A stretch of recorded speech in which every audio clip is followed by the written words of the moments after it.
दरबार हत्याकाण्डपछि बनेका राजा ज्ञानेन्द्रले म दाजु जस्तो होइन भनेर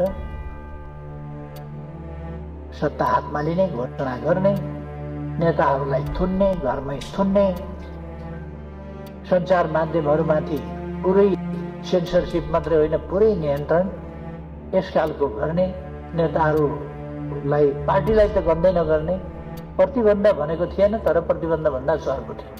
तँ जस्तो कुख्यात अपराधी र फटाला राजा ज्ञानेन्द्रले जे गरे एकदम सही गरे।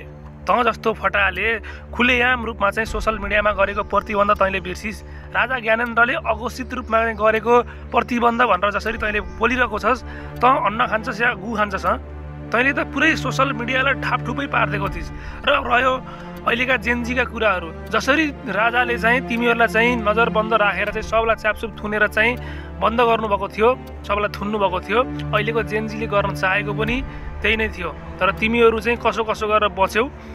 तर तिमीहरूको दिन धेरै छैन। अब राजा ज्ञानेन्द्र फेरि गद्दीमा बस्नुभयो भने तिमीहरूको मरण निश्चित छ।